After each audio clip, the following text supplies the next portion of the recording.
9.5 నిరంకుశ పాలన నుంచి ప్రజలు ఇప్పుడు కూడుకుంటున్నారని ప్రజాప్రభుత్వం ఏర్పడ్డాక స్వేచ్ఛగా తమ సమస్యలు చెప్పుకుంటున్నారంటూ కొత్తగా ఎన్నికైన ఎమ్మెల్సీ ప్రొఫెసర్ కోదండరాం అన్నారు.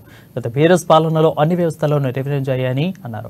అయితే ఎన్నికల్లో ఇచ్చిన హామీలను కాంగ్రెస్ ప్రభుత్వం తప్పకుండా నెరవేరుస్తుందని అంటున్న టీజేఎస్ అధ్యక్షులు ఎమ్మెల్సీ ప్రొఫెసర్ కోదండరాంతో మా పాలమూరు ప్రతినిధి ప్రదీప్ ఫేస్ టు ఫేస్. తర్వాత మొట్టమొదటిగా ఉమ్మడి పాలమూరు జిల్లాకు విచ్చేసిన విద్యావేత్త ప్రొఫెసర్ కోదండరాం గారు మనతో ఉన్నారు. జిల్లాకు ఒక ప్రైవేట్ కార్యక్రమంలో భాగంగా పాల్గొనడానికి వచ్చిన వారు మనతో ఉన్నారు. వారిని అడిగి మండి నుంచి తెలుసుకున్నాం. సార్, ప్రధానంగా తెలంగాణ రాష్ట్ర ప్రభుత్వం ఏర్పడి 50 రోజులు అవుతుంది. ఈ 50 రోజుల పాలనపై మీరేమంటారు? బాగుంది అది. ఎందుకంటే ఇదివరకేమో ఒక నిరంకుశ పాలన సాగింది. ప్రజలకు ప్రభుత్వానికి మధ్య ఉన్నటువంటి సంబంధాలన్నీ కూడా తెగిపోయినాయి. ఎటువంటి ఒక ఇచ్చిపుచ్చుకోవటే అవకాశం కూడా లేకుండా పోయింది. ఆ పరిస్థితుల్లో ప్రజలందరూ ఒక్కటై తమ ఓటు హక్కును సాధనంగా ఉపయోగించి మరి ఆ ప్రభుత్వాన్ని ఓడగొట్టిండ్రు. ఇవాళ ఉన్న ఈ పరిస్థితుల్లో మరి ఒక కొత్త ప్రభుత్వాన్ని తీసుకొచ్చిండ్రు. ప్రభుత్వం కూడా ప్రజల ఆశయాలు ఆకాంక్షలను అర్థం చేసుకొని ఈ ఆశయాలు ఆకాంక్షలకు అనుగుణంగా మరి రకరకాలైనటువంటి నిర్ణయాలు చేసింది. అవన్నీ కూడా ప్రజలకు చాలా వరకు ప్రజల అనుకూలంగానే ఉన్నాయి.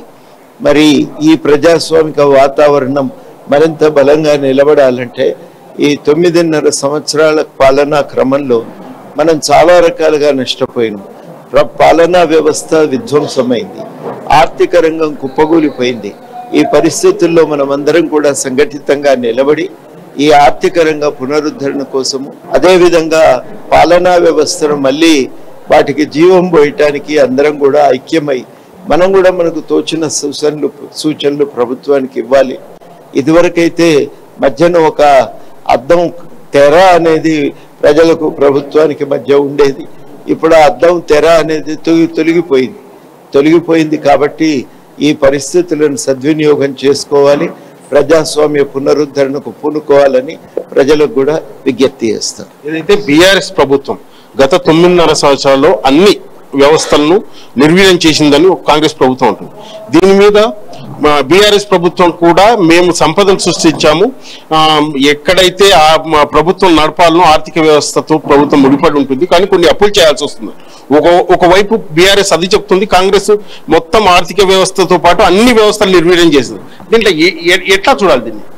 వాస్తవం ఏంటంటే అప్పులు చేసిన మాట వాస్తవం. వాళ్ళు ఏ పని చేసినా సరిగ్గా చేయలేదు, సమర్థవంతంగా చేయలేకపోయినటానికి కాళేశ్వరం సాక్ష్యం. ఆర్థిక రంగంలో ఇలా డబ్బులు లేవు అనేది గత బీఆర్ఎస్ పాలనలో వాళ్ళు కనీసం జీతాలు కూడా సమయానికి ఇవ్వలేకపోవటం అనేదే మన కళ్ళ ముందు నిలిచి ఉన్నటువంటి సత్యము. ఇవన్నీ అందరికీ అర్థమవుతున్నాయి.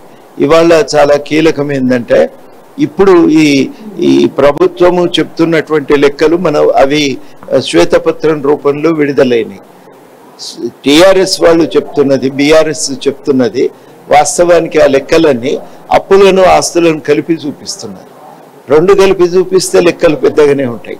కానీ అప్పులు తీసేసి ఆస్తులను మాత్రమే లెక్క కడితే ఉన్న ఆస్తుల కంటే అప్పులు ఎక్కువగా కనబడే అవకాశం ఉంది. అట్లా చాలా రంగాల్లో, ముఖ్యంగా విద్యుత్ రంగంలో అదే పరిస్థితి మనకు కనబడుతున్నది. కాబట్టి ఈ పరిస్థితిని దృష్టిలో పెట్టుకొని వాస్తవాలు ప్రజలు గమనించాలి. ఏదైతే ఉమ్మడి పాలమూరు జిల్లాకు సంబంధించి కృష్ణా రివర్ బోర్డు మేనేజ్మెంట్ ను కేంద్ర ప్రభుత్వం అప్పగించడంపై బీఆర్ఎస్ వ్యతిరేకిస్తుంది. ఒకవైపు నిన్న ముఖ్యమంత్రి గారు సమీక్ష సమావేశంలో బీఆర్ఎస్ ఇంతకు ముందు అప్పగించింది, మేము కేవలం దాన్ని ఫాలో చేశామంటున్నారు. దీన్ని ఏది కరెక్ట్ అంటారు? వాస్తవం ఏంటంటే వాళ్ళే ముందు ఈ ప్రభుత్వాన్ని వాళ్ళు కేంద్రం ఒక గెజెట్ తెచ్చేది నదులపై అధికారం కోసం. అప్పుడు అందరం మొత్తుకున్నాం ఈ గెజెట్ ను రద్దు చేయించండి అని. కానీ బీఆర్ఎస్ ప్రభుత్వం గెజెట్ ను రద్దు చేయించలేకపోయింది. ఆ అధికారాన్ని వాడుకొని ఇప్పుడు ప్రాజెక్టులను హస్తగతం చేసుకునే ప్రయత్నం జరుగుతున్నది. ఇప్పుడు జరగవలసినవి 3. మొదటిది, కృష్ణా జిల్లాల్లో తెలంగాణ వాటా తేల్చాలి. తేల్చకుండా మొత్తము ప్రాజెక్టులను హస్తగతం చేసుకుంటే ఉన్న అసమాన పంపిణీలు కొనసాగుతాయి తప్ప తెలంగాణకు న్యాయం జరగదు. రెండవది చాలా కీలకమైందంటే ఇప్పుడు ఈ గెజెట్ ను రద్దు చేయించాలి. రద్దు చేయించిన తర్వాత మూడోది ఏంటంటే తెలంగాణకు వచ్చిన కేటాయింపులను వాడుకునే విధంగా ప్రాజెక్టులను రీడిజైన్ చేసుకోవాలి, కొన్నింటిని కొత్తగా నిర్మాణం చేసుకోవాలి. ఉదాహరణకి జూరాల నుంచి మరి పడమటి మహబూబ్ నగర్ కు నీళ్లు ఇచ్చే విధంగా